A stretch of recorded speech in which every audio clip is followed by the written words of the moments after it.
Storytime with Cat. A Weekend with Wendell by Kevin Hinckus. On Friday afternoon, Wendell's parents dropped him off at Sophie's house. "Wendell's going to spend the weekend with us," said Sophie's mother, "while his parents visit relatives out of town." "Oh boy," said Wendell. Oh, Sophie didn't say anything. After a snack, Sophie helped Wendell carry his sleeping bag and suitcase upstairs. "Well, what are you going to do now?" asked Wendell. "Do you have any toys?" Sophie pointed to her toy chest. "Is that all you've got?" said Wendell. "I've got 1,000,000 times more than that. What else is there to do around here?" "We could play house," said Sophie. "Only if I make the rules," said Wendell. So they played house, and Wendell made the rules. He was the father, the mother, and the 5 children. Sophie was the dog. Then they played hospital. Wendell was the doctor, the nurse, and the patient. Sophie was the desk clerk. When they pretended they worked in a bakery, Wendell was the baker and Sophie was a sweet roll. "Isn't this fun?" said Wendell. Sophie didn't say anything.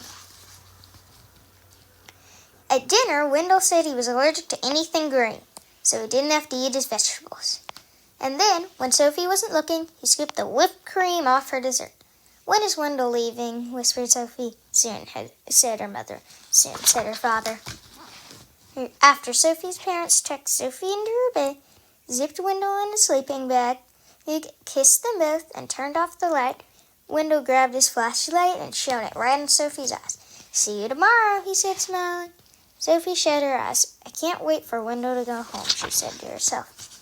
On Saturday morning, when Sophie woke up, there was a lumpy blue monster jumping up and down on her bed. It was Wendell. She felt something pinch her leg at breakfast. It was Wendell. She heard scary noises coming from the broom closet. It was Wendell. Wendell used Sophie's crayons and left them on the porch so they melted. At lunch, Wendell finger painted with his peanut butter and jelly. "Isn't this fun?" said Wendell. Sophie didn't say anything. "When is Wendell leaving?" whispered Sophie. "Soon," said her mother. "Soon," said her father. At bedtime, and Sophie put her head on her pillow, she heard something crunch. It was a note from Wendell. It said, "See you tomorrow." Sophie shut her eyes. "I can't wait for Wendell to go home," she said to herself. Before Wendell's parents picked him up on Saturday morning, he tried to make a long-distance call. "Is this the North Pole?" He said. He wrote his name on the bathroom mirror with toothpaste. And he gave Sophie a new hairdo with shaving cream. "Want to go outside to help me wash this off?" asked Sophie. "We could play firefighter." "Oh boy," said Wendell. So they played firefighter, and Sophie made the rules. She is the fire chief. Wendell was the burning building. "Isn't this fun?" said Sophie. Wendell didn't say anything.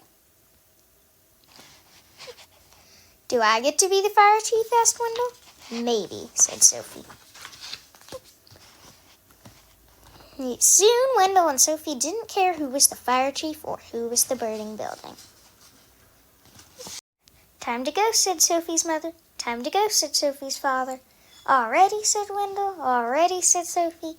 "When is Wendell coming back?" asked Sophie. "Never," said her father. "Ever," said her mother.